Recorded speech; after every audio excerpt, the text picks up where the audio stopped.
Ṣe morning omílẹ̀kọ alúgbèrè òní màmá mọ̀wọ́ ẹ̀nà.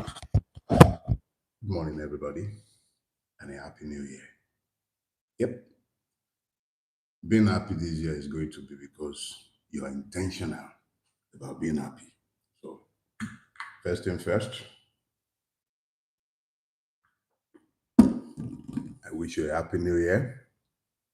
And I'm asking you to be very deliberate and intentional about being happy in this new year. Okay, so a lot has happened, I guess because I deliberately took the first week off. I've had time to allow things to percolate.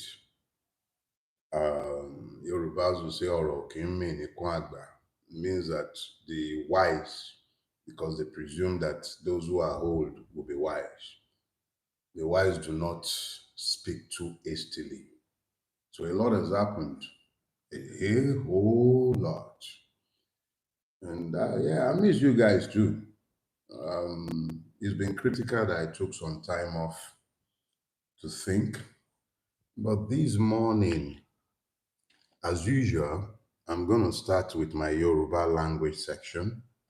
Those of you who don't speak our Ngbati, you will excuse us. You can come back maybe like a couple of minutes to 10. We've managed to find a fix for the problem with YouTube that was dubbing over the captioned Yoruba videos. So if you would go to my YouTube channel now, you would find the Yoruba language section from the past weeks, not all of them, but quite a number already subtitled and available to those who want to get the benefit of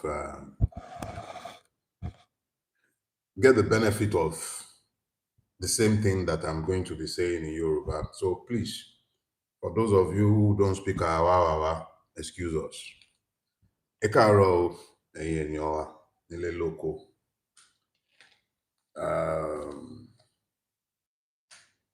Mo mọ̀ pé ọ̀pọ̀lọpọ̀ nǹkan ló ti ṣẹlẹ̀ nínú ọdún yìí torí ọ̀sẹ̀ tó kọjá mo mọ̀ mi ò yọjú. Èmi náà fẹ́ fi àsìkò yìí kí n tiẹ̀ bá ẹ̀dọ̀ àti kíndìnrín tèmi náà kí n bá sọ̀rọ̀. Kì í ṣe gbogbo ẹ̀ náà láàfin bọ́ sáàrin ọjà máa pariwo. Èyí tó pọ̀ jù nínú àwọn nǹkan wọ̀nyí ó gba kéèyàn dápé ara ẹ̀ kó dábà rẹ̀ sọ̀rọ̀ kó wo bọ́rọ̀ ṣe ń lọ. Ìgbà yẹn ló máa ń jẹ́ kí ọ̀rọ̀ èkó ẹni tí ò bá ronú fúnra ẹ̀ kó rò jinlẹ̀ kó yé báwo ló fẹ́ bọ́ síta gbangba kó wá máa bá yín sọ̀rọ̀. Ṣé rí i pé òdo ń yí lu òdo nìyẹn máa jẹ́ ní tí ò yé á fi àgọ́ tiẹ̀ á fi kún àgọ́ tiyín mo sì gọ̀ díẹ̀ ṣùgbọ́n ọgbọ́n ọlọ́gbọ́n ni ẹ̀jẹ̀ á bàgbà ń wèrè. Ọgbọ́n ọlọ́gbọ́n tí wàá já pé àgbà ní wèrè yìí òun ló máa mú mi fi bá yín sọ̀rọ̀ láti tí màá bá yín sọ ẹsẹ̀ fájì ẹ̀ wà ń bẹ̀. Ẹ̀yin tọrọ wa tí èmi ò mọ fá púpọ̀ mọ́ ẹ̀ṣẹ̀ ń kọ́ ni ṣùgbọ́n ọgbọ́n pọ̀ nínú ẹ̀. So nínú tí mo fẹ́ bá yín sọ láàárọ̀ yìí màá yọ díẹ̀ ń bẹ̀. Ní tí mo fẹ́ bá yín sọ̀rọ̀ lórí ẹ̀rù ọmọ jẹ̀jẹ̀ òun ni mo fẹ́ bá yín sọ̀rọ̀ lé lórí. Ẹ yé bẹ̀rù. Kí ni mo wí? Ẹ yé bẹ̀rù. Ṣé rí ẹ̀rù kì í jẹ́ ká lè ṣe ohun tó yẹ ká ṣe tá a mọ̀ bó yẹ ká ṣe nígbà bàbá ti jẹ́ kẹ́rù kó bà wá. Ṣùgbọ́n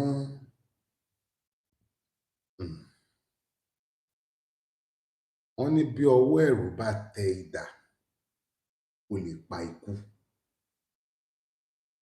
Ẹ̀rù ọmọ jẹ̀jẹ̀ bí bani ní bani kò lè pani. Nígbà tá a bá fẹ́ ṣe nǹkan kan àbí ìmíì tá a wá jẹ́ kí ẹ̀rù ń tá a ní kó dẹ́rù bà wá láti lé ń tá a fẹ́. Ẹ̀rù ó wá di nǹkan tí ò ní jẹ́ ká débi tó yẹ ká dé nítorí pà ń bẹ̀rù. Bẹ́ẹ̀ lọ̀rọ̀ orílẹ̀-èdè Nàìjíríà ṣe rí. ẹ̀rù wà nínú nǹkan tí ò jẹ́ ká lè débi tá a fẹ́ dé. Ilẹ̀ tó dàbí ilẹ̀ ìlérí fún wa, ẹ̀rù kí láyé ó wí? Kán má mà pa mí, kán má mà bẹ̀rẹ̀ sí ní bá nǹkan ọrọ̀ mi jà, ọrọ̀ ajé mi kán má mà bẹ̀rẹ̀ sí ní bá jà, kò jẹ́ ká tiẹ̀ lè sọ èyí tó jóòtọ́ mọ́ láwùjọ. Ẹ̀rù ọmọ ọ̀jẹ̀jẹ̀ bíbà ní bani kò lè pani, àmọ́ bọ́wọ́ ẹ̀rù bá tẹ idà ó lè pa ikú. Ẹ jẹ́ n ṣàlàyé odù yìí fún yín.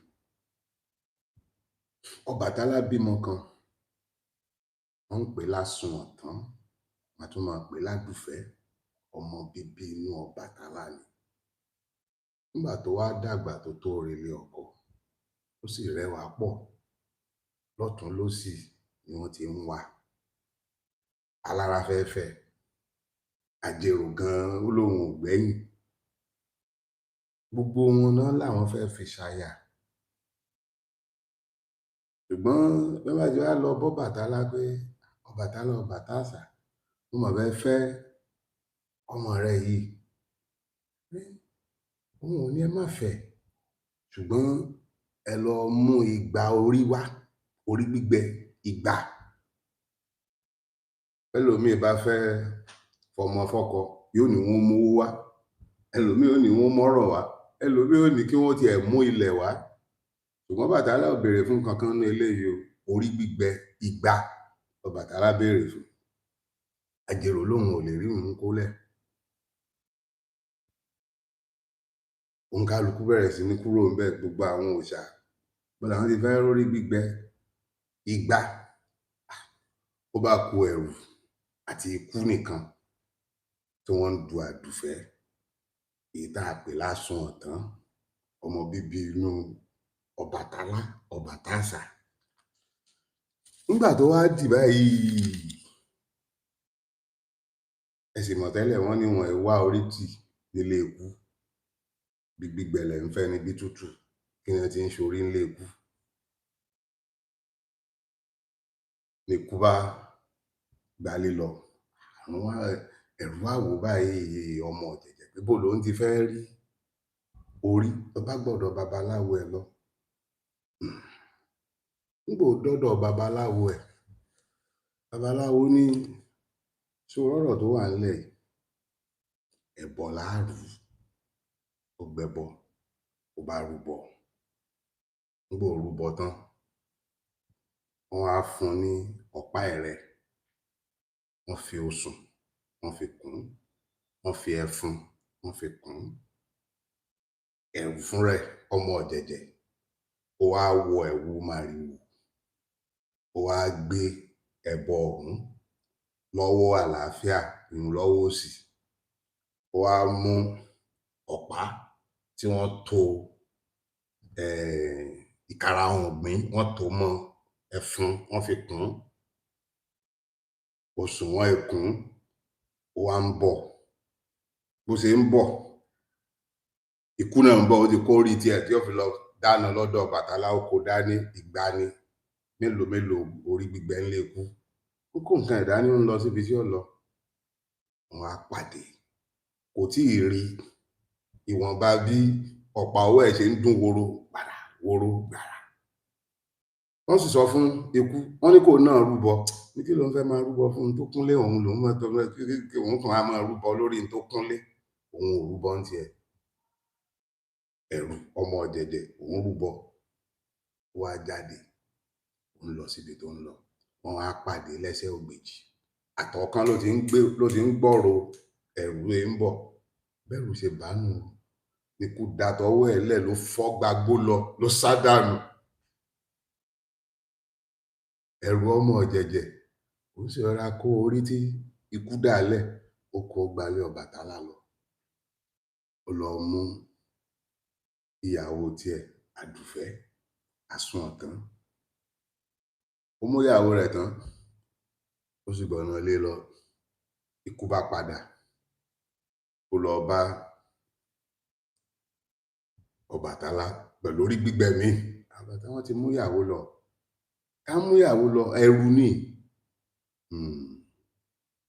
ìyún ló wá mú ikú tó sọ wípé ẹ̀rù ọmọ jẹ̀jẹ̀ bíbani ní bani kò lè pani bí ọwọ́ ẹ̀rù bá tẹ idà ó lè pa ikú. Ní tí mò ń torí ẹ̀ bá yín sọ gbogbo atótónu tàárọ̀ yìí kò pọ̀. Ní tí mo fẹ́ kó yé yín rèé, kò sí nǹkan tẹ́ ń bẹ̀rù tí ò ní padà ṣẹlẹ̀ bá dijọ́ kan. Bẹ̀rù pé tó o bá sọ̀rọ̀ wọ́n ba ọrọ̀ ajé rẹ jẹ́, ṣó fẹ́ gbélé ayé yìí títí láéláé ni. Ó ṣe wá jẹ́ pé ẹ̀rù ọmọ èèyàn yóò sì wá bọ́ ọ débi pé ò lè gbìn. Àìlè sọ̀rọ̀ níbẹ̀rẹ̀ orí burúkú, ó sì wá jẹ́ kó orí burúkú bá ọ torí pé ò lè sọ̀rọ̀, ẹ̀rù bá ọ. Kí ni nǹkan náà tá a wá sílé ayé ìwà ṣe tí ò ní pín níjọ́ kan?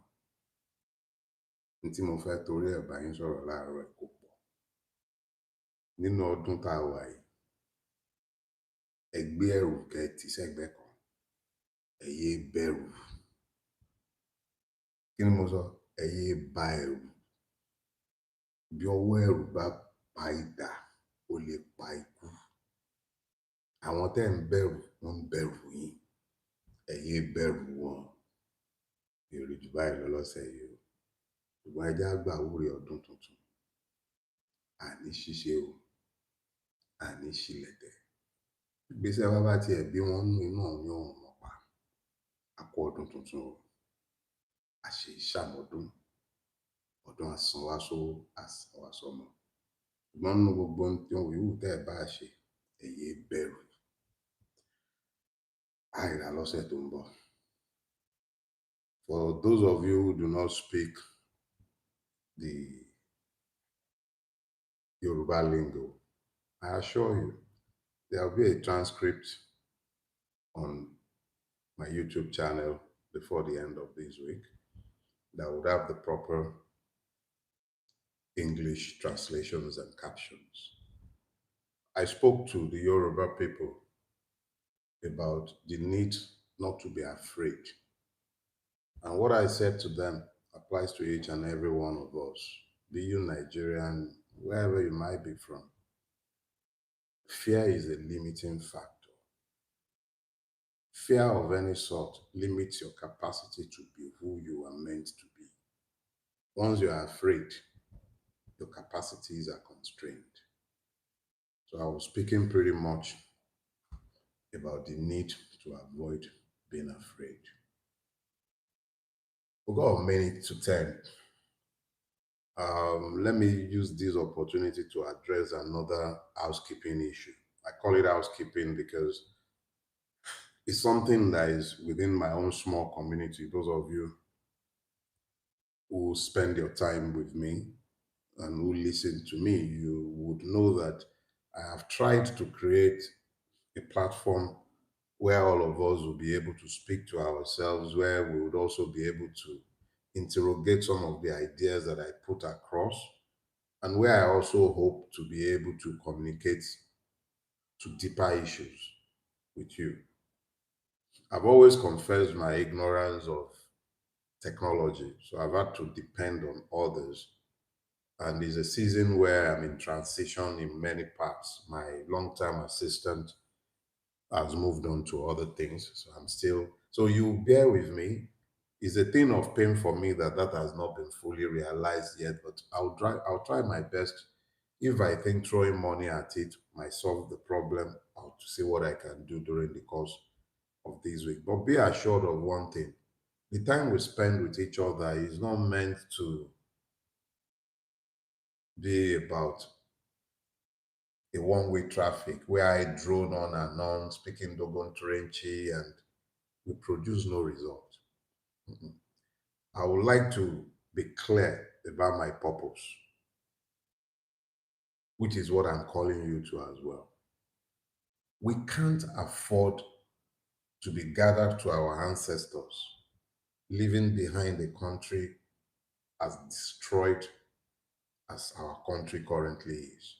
So it behooves us, those of us who are alive in this time and age, it is up to us as a collective to rise above the limits of our objective realities and aspire to something much better than our current realities.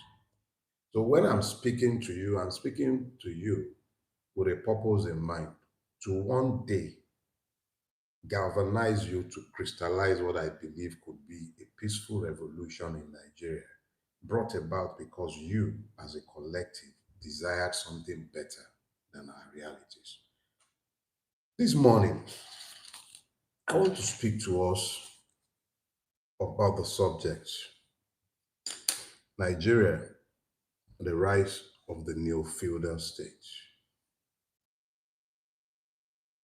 First thing first, so that we may all have the capacity to, at least let me seek to enhance our capacity to understand the subject by some basic definitions and explanations.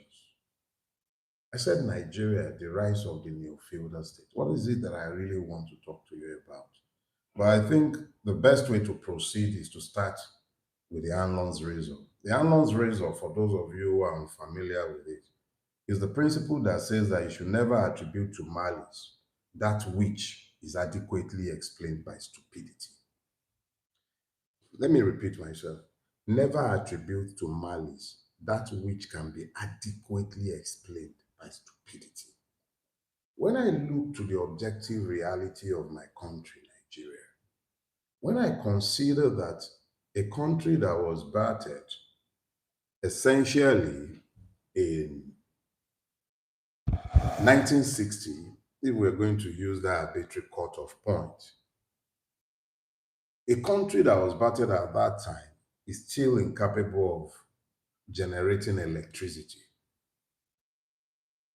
If you use the Anlon's razor, you will easily be misled into believing that it is the stupidity of those who have ruined Nigeria that accounts for the inability to produce energy in Nigeria.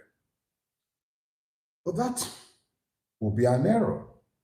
Stupidity does not explain our objective reality, and malice can only barely or partially explain this.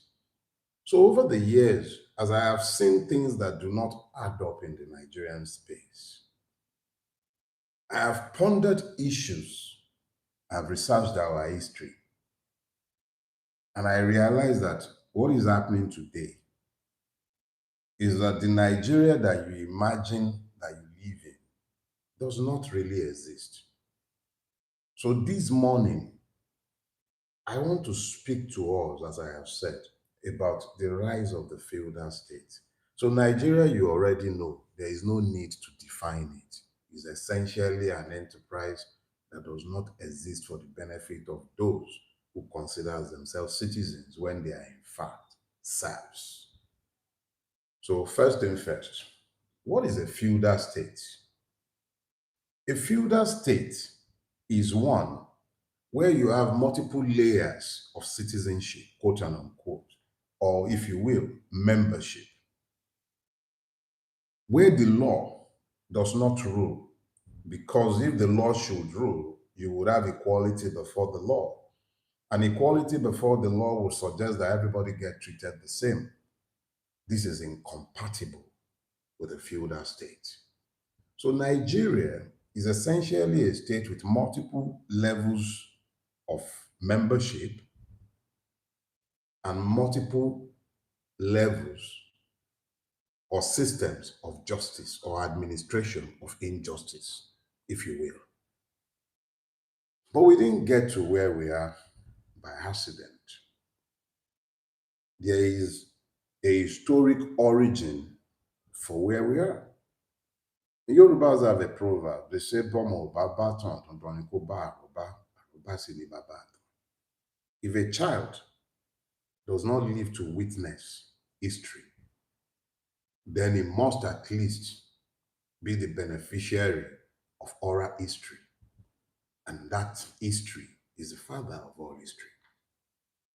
I, on the other hand, I benefited from divinely failing my JAMB exam multiple times, so I had to read government and history multiple times. So I was forced to study the history of Nigeria. In my time in secondary school, we were taught the constitutional development of Nigeria. That meant you had to learn constitutional history. So by the time I was in the university, before I even got into the university, having learned A-level government, I had become something of a protege when it came to constitutional history of Nigeria. So I know what I'm talking about.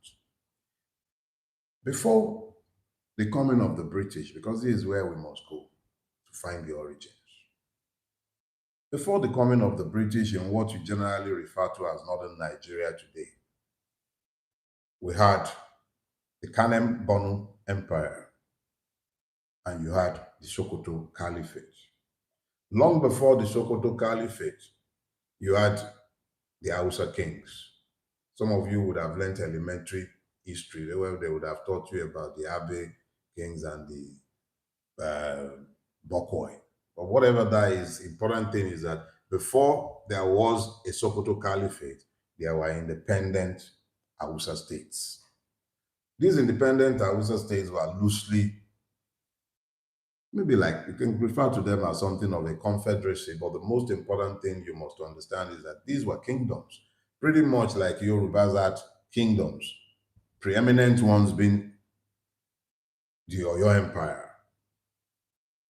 The important thing is that before the British came, we were governed by systems. Northern Nigeria was largely governed by feudalism. The Yoruba kings were not absolute monarchs, their powers were limited, and we had systems of checks and balances. So they didn't have the same kind of power that the Sokoto Caliphate, the caliphs, the Shehu of Borno, for instance, had. Those were absolute monarchs. But because they ran theocracies, which lent itself more readily to the feudal system, you had highly systemized feudal states in northern Nigeria. By the time the British came, you already know the story of indirect rule. They took what was the most successful governance model existing in a space and layered their suzerainty on top of that so that they didn't have to deploy so much human resource. So here is what happened. By the time the British came, even the parts of the north that had not been conquered by any of the Islamic kingdoms were brought under the suzerainty of the Islamic empires. So you had a situation where kingdoms and ethnic groups in most part of the northwest, the north central, the northeast, which went with the Shehu of Borno, what you essentially had was a situation where the lesser kingdoms, the smaller kingdoms were brought under centralized authority where you had the native authority and all of that. Important thing is that feudalism ruled essentially in the north, propped up by the British. In the southwest, in what was once the west, in the west, you had Yoruba monarchs with limited powers, and you had decades of a civil war in Yoruba land. It was very easy to just lump everybody under the Halafin. He was a preeminent Yoruba ruler, but he was not ruling everybody. There were independent kingdoms that had broken away from Oyo control. But because it was convenient for the British, everybody came back again under the Oyo, promoted the Oni as the spiritual head, promoted the Oyo, the Alafin of Oyo, as the sovereign in Yoruba land. And of course, he was the one who signed all the pre-colonization papers, the treaties and all of that, where we were supposed to have been traded away to the British crown. Important thing is this. The Europeans, particularly Lord Lugard, felt comfortable with denying citizenship, note it, to those that they brought under their rule. All they had to do was deal with those they've recognized as sovereign over the people, and this formed the foundation of the feudal state that we have today. Because unlike other countries, where states were started with the supremacy of citizenship or evolved. If you look at European history, you'd find that feudalism was part and parcel of what was already in the place, but citizenship evolved, came out of the serfs as the Bill of Rights was signed, as the Magna Carta was signed, as the French Revolution happened, as the Habsburg Empire was broken. Different events, the revolution, the 1917 revolution in Russia, different events led to the emergence of citizenship and the rule of law in Europe. America took it a step further when it declared the universal equality of all men, fought a civil war, and predicated a country on the back of citizenship. That was the apogee of the idea of citizenship, even though it emerged out of ancient Rome. The important thing I'm trying to do is lay the theoretical foundation so that you begin to understand clearly that there is a world of difference between being called a citizen and being citizens. There is also a world of difference between declaring a country to be democratic and it being in reality a feudal state. Now, our feudal state has its root in our colonial history. But it was always up to us. It was always up to us to either embrace this feudalism or to nod it off. So here is what happened.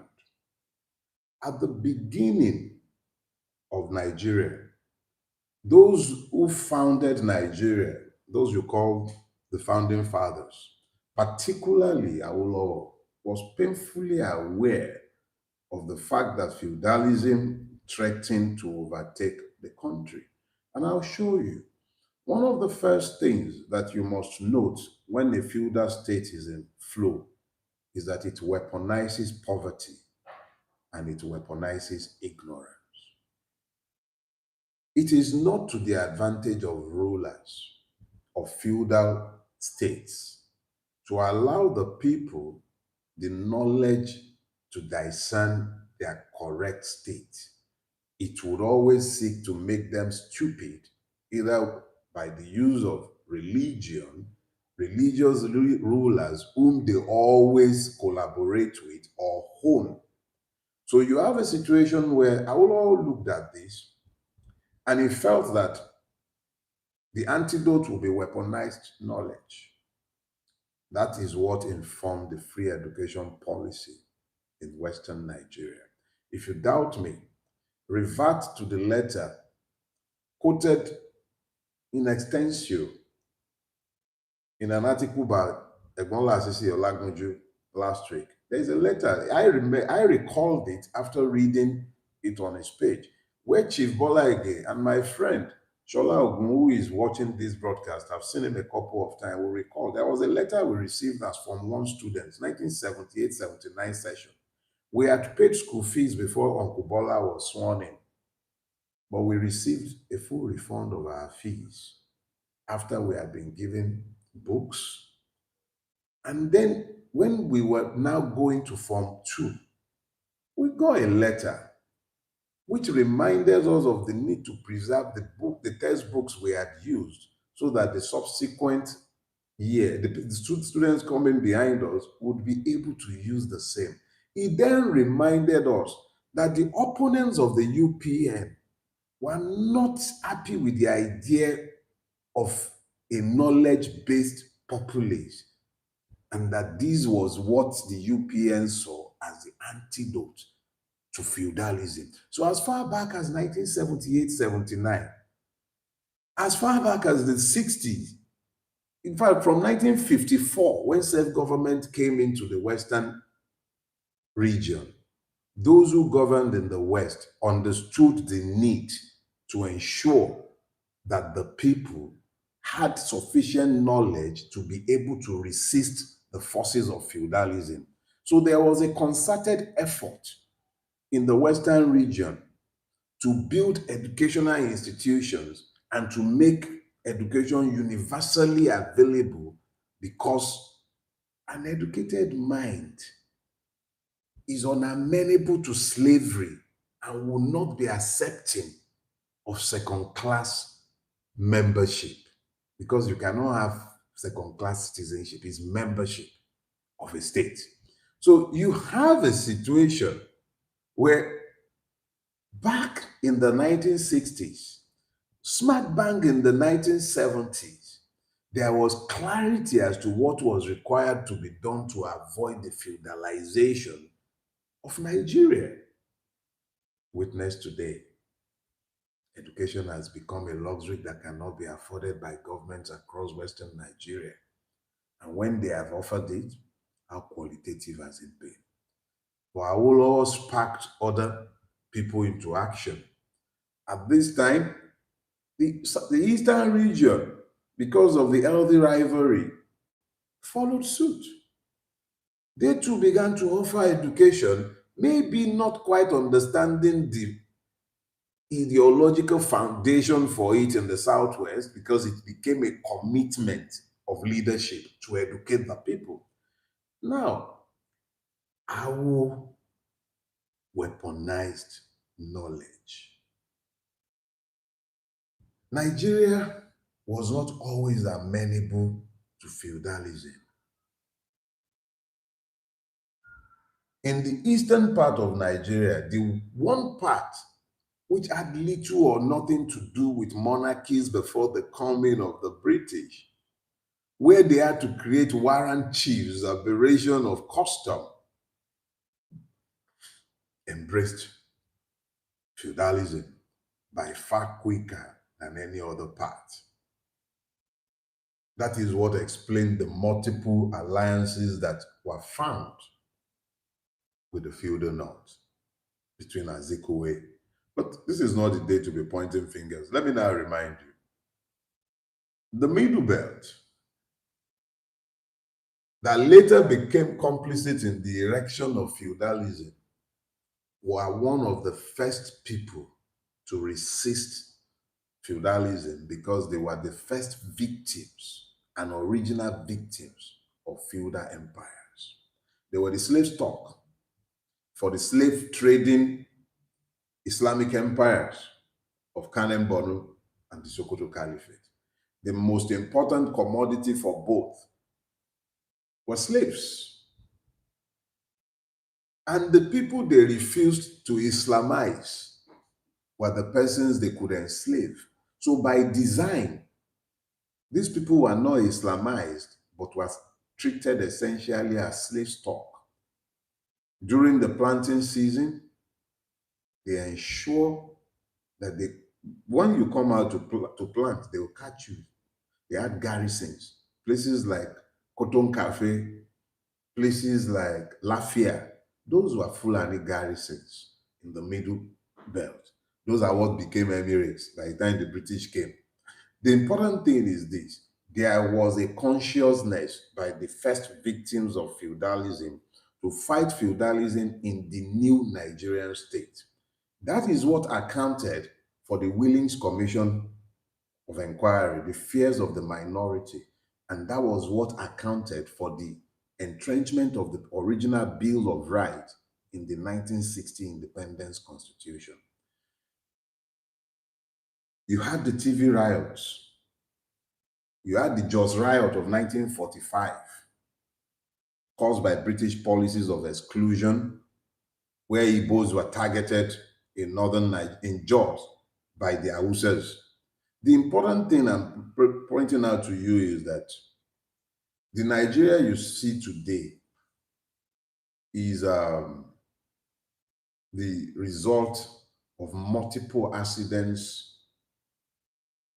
and a child of multiple lies that have been battered. Yes, there was a post-independence detente where the North, quote and unquote, and I mean the original feudal state, kept itself to the North. But when its hold on federal power was threatened by the TV revolt of 1962 and the general disenchantment with his rule, the NPC rule in northern Nigeria, which would mean that they were not going to be able to muster enough vote to retain power in the 1960, I think that would be the 1964 election now, not too sure. Or in the election that would determine power at the federal level, they found easy alliance with Akintola. That was the beginning of the crisis in the Western region because the Western region was required to offset the loss of the Middle Belt to the north, quote and unquote. That's to the force of feudalism. The point is this: the original hegemons in Nigeria pre 1966 was Indigo.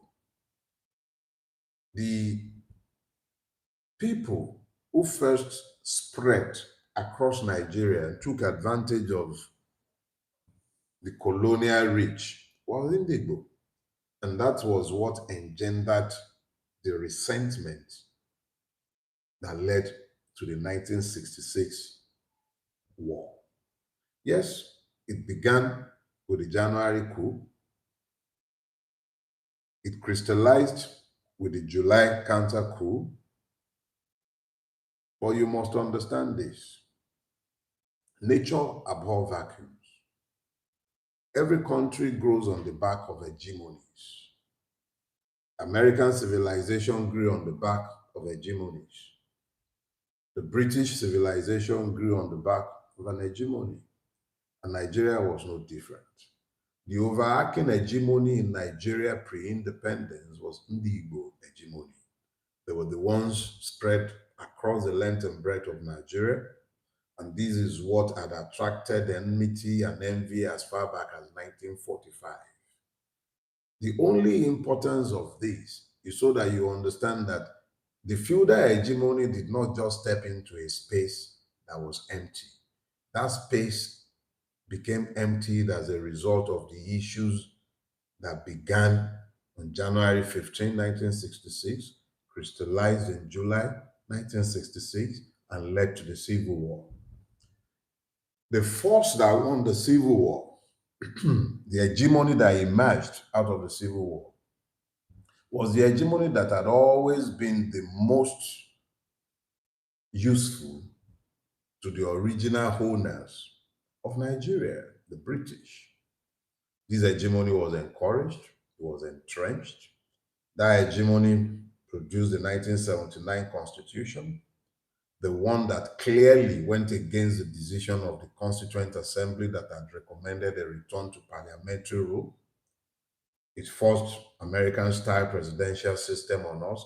You would understand where I'm going with this in a few minutes. Just come with me.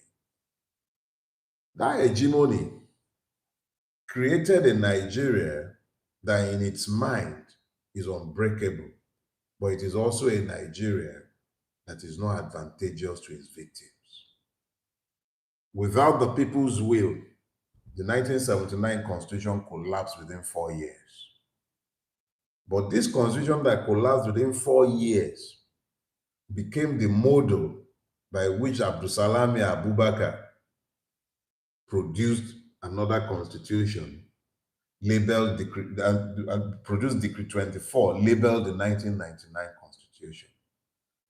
And the 1999 Constitution is the encapsulation of the wet dreams of those who have desired feudalism as the governing factor in Nigeria.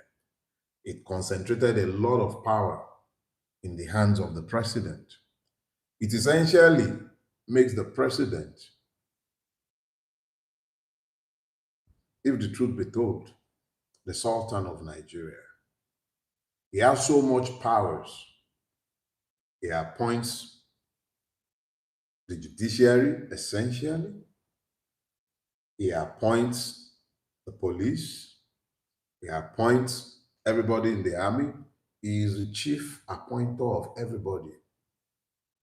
He can direct the EFCC to any purpose.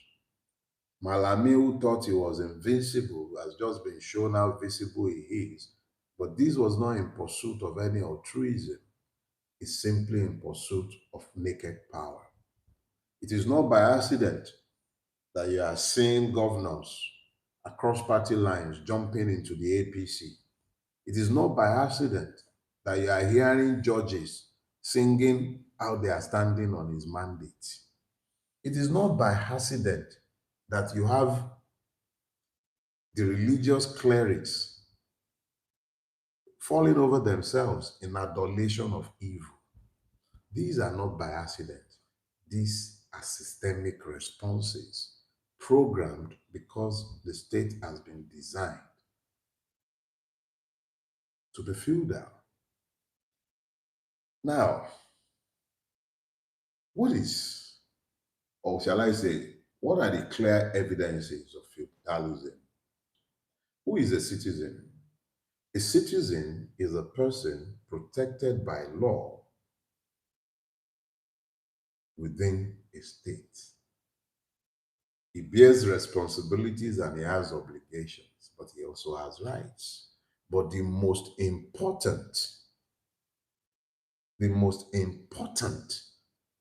marker of citizenship is that he is a subject of law. He is governed by law, but he is also protected by law. If an American citizen were to die, an inquest will be demanded. Cannot be buried without an autopsy if it was in a violent environment or situation. He is a law protected individual. And because of the protections of the law, account must always be given for his life. But in Nigeria,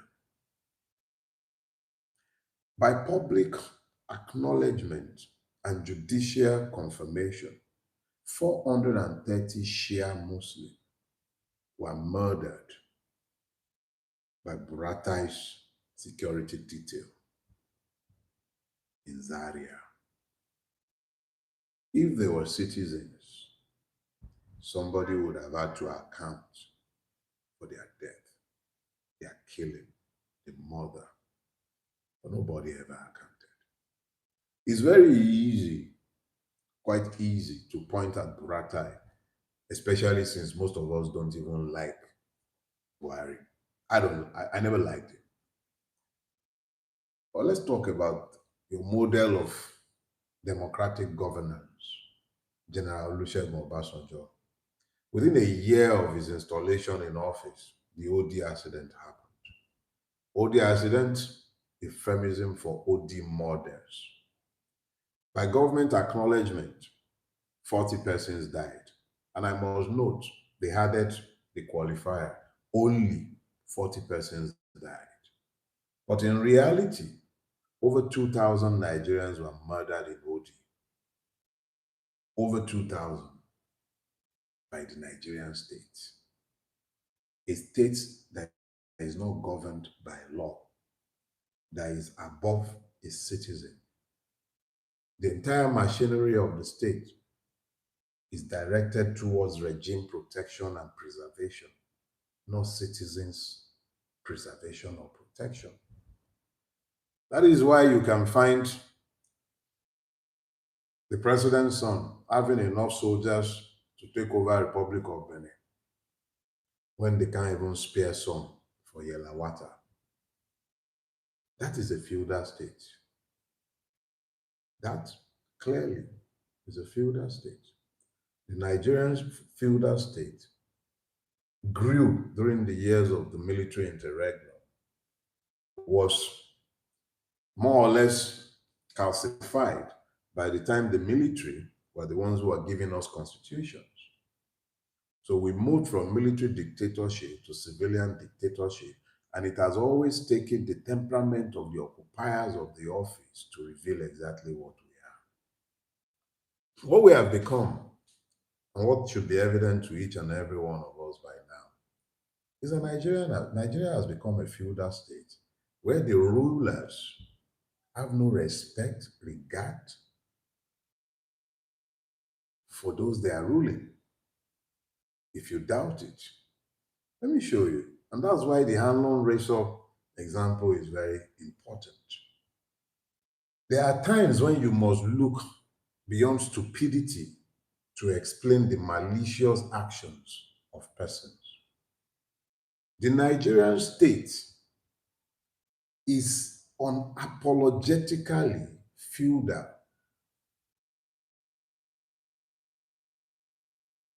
Citizens, quote and unquote, would be seized by terrorists credibly attributed to the government.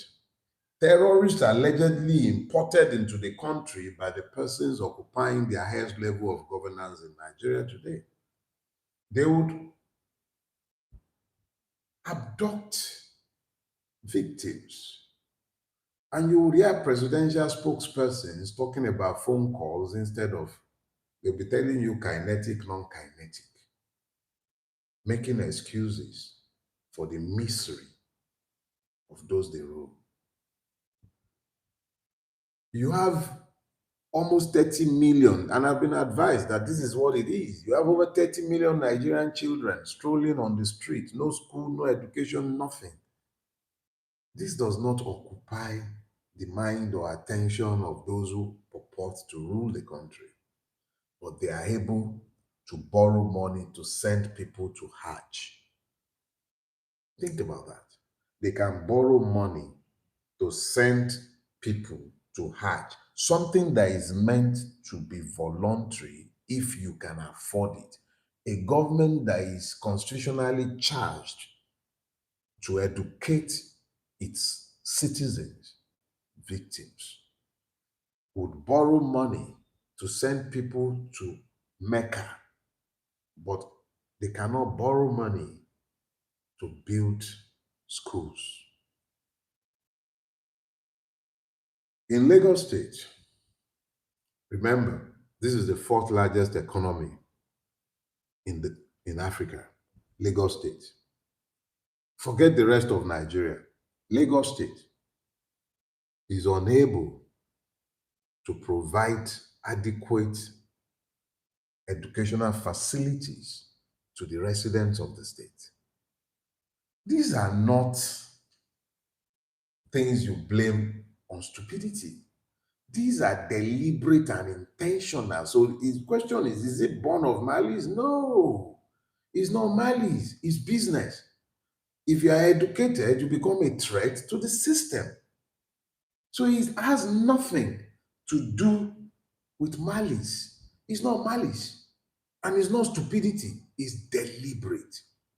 Obasanjo and Atiku spent $16 billion, not naira, dollars, $16 billion on electricity. And this country is still in darkness. Nobody is in prison on account of it. Nobody. And you think that is born of stupidity? Malice, yes, but the malice is intentional, it's designed to achieve something. You are meant to stay poor because if you are constantly fighting to survive, you are not likely to demand more. That is a feudal state. It weaponizes poverty, it weaponizes ignorance, and you see the worst effect of religion in feudal states. Feudal states control the religious establishment. How is Nigeria any different? You find pastors confessing to things that will make a carnal person like me blush. Even I will be scared to admit to half of the things that you hear your pastors boasting about. You see a pastor open his gob to tell you that Saul must come before David. They are admitting to the evil that they are endorsing, but they are explaining why that evil must come first. It's not isolated. All of them. You hear Gumi excusing evil, bringing false moral equivalencies. So the freedom fighters of IPOB are the same as the Fulani terrorists and kidnappers. Those who are demanding a separate state peacefully are the same as terrorists. Nnamdi Kanu was convicted of incitement, not actual terrorism, incitement to terrorism. Why is Gumi not sat in a jail cell somewhere today for excusing, inciting, explaining, rationalizing terrorism? Why? Look, in feudal states, one of the first things that you must understand that happens is that all the powers of the state are fused in the feudal lord. On his mandate, they have stood, judges have sung, judges are singing it. On his mandate, they are standing, they are singing it in your Congress of Baboons. What you have as senators who say they are children of your first lady. You heard Wike by his own mouth admitting to how he compromised the judiciary in relation to the Osun local government funds. It had been whispered multiple times about how Wike stands in the forefront of the corruption of the Nigerian judiciary.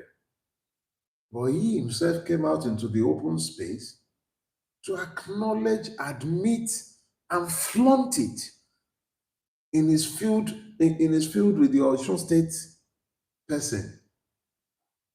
And we are all still sat lying to ourselves that we are a democracy.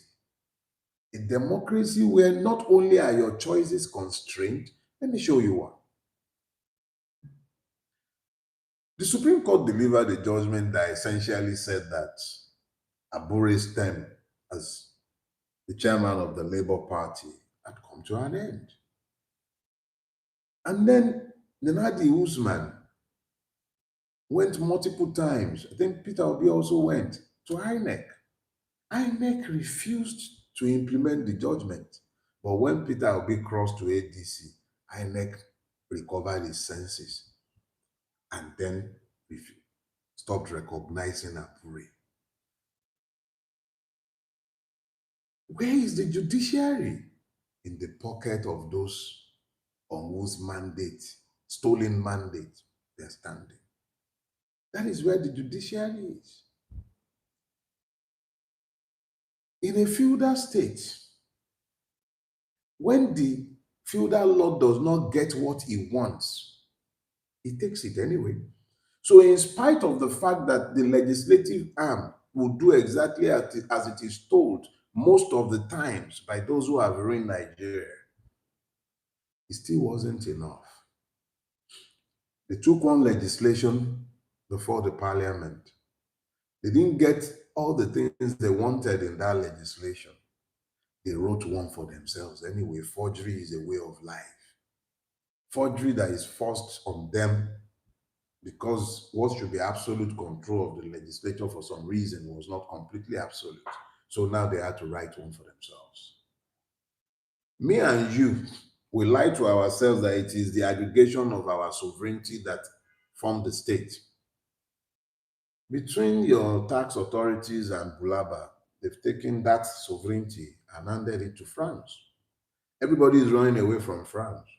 They had to forge a legislation in order to hand our tax revenue to France.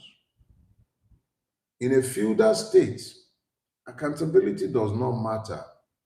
It is the political convenience of the rulers that matter. So even though we're in an environment where we are being told that because the government requires our taxes before it could do many things, we should also look away whilst it does a lot of things. Well, let me ask a question. Who pays for the criminalities that have been used as justification for the hardship that are being forced on the Nigerian people? Subsidy is gone. Subsidy is gone because of multiple scams in the subsidy regime.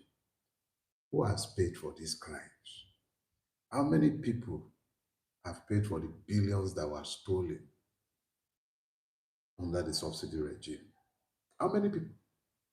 I was in prison with persons who stole goats. There were persons in the cell with me who stole yam. Where are the persons who stole the Commonwealth and forced all of us to have to swallow the bitter pill of subsidy is gone? There is something they called ways and means by which they printed trillions of naira. And because of these trillions of naira that were printed paper, the real money in my pocket and yours became worthless because they had printed papers. The only person I see being thrown around from one court to the other is Emefiele. But was it only Emefiele that did the stealing? Who are the beneficiaries of this crime? Who has paid for it? Me and you are paying. We're paying by the devaluation of our currency. This is probably the only country in the world where you spend money to buy your own currency because you can't even find it in the market, in the bank, no, but where they don't have any cash. Simply because some people stole all of us blind. But if it is stealing, because this is where the Anglon razor rule comes up again. You say if it's not by anything that I can explain by stupidity, I should not attribute it to malice. No problem. How do you explain this way and mean story? How do you explain it? Am I supposed to believe that it is stupidity that has allowed them to keep quiet whilst all of us have been impoverished? Am I supposed to ignore the fact that members of this current government were beneficiaries of that stealing? It's the same party. There is no victimless crime. This is a crime that has rendered every Nigerian a victim, and yet nobody is paying. I was in this country when Adisirika took $3 billion for his year Nigerian scam. Who has paid for it? This is because some people must be above the law. And it's a mutual affirmation society. A convict is the deputy chief whip of your Senate. A convict, a convicted thief, a thief, but is above the law. They had to find a lacuna. He said the person who read the sentence had already been elevated to the Court of Appeal. How convenient. A retrial was ordered, but never happened. For someone like me, who committed no crime, I could be quickly railroaded into a prison cell because we are in a feudal republic. The Nigerian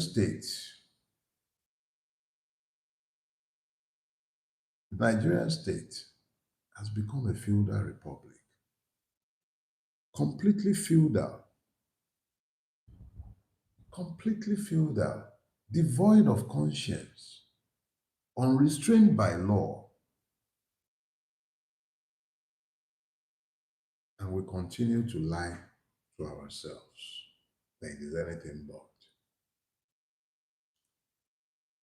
The Nigerian state has been restructured into a feudal state. The Fulani virus of feudalism has jumped host. What once used to be a social construct within Fulani culture has crossed across Nigeria. None of your governors are accountable to you. It is only a function of temperament that you have people like Alex Oti doing anything worthy of note. Mr. Pointer in Lagos State, his 8 years will soon be done. They are busy painting roads because functionally, the governors are emirs. Your president is the sultan. Regardless of the part of Nigeria, feudalism reigns supreme. And if you ever doubted it, think again. Something has to explain where we are, and you cannot explain it by either malice or stupidity. Let me qualify that. Neither explains it alone. There is a system. The system works to a desired outcome. And everything you see happening is happening because it was designed like that. Nigeria is not where it is by accident. There's no separation of power in Nigeria today. And the president of Nigeria, note this, the character of the person in the office shapes the perception of power. The same office that was occupied by Yaradua, who was restrained, even though he acknowledged that he got into office via a stolen mandate, is the same office that Bulaba is occupying today. They used power much differently. The same office was the one occupied by Jonathan. It is only in a feudal state that you see the things happening in Nigeria happen. In a democracy, a president is awarding the contract for the most expensive contract he has awarded is one to a company on which board sits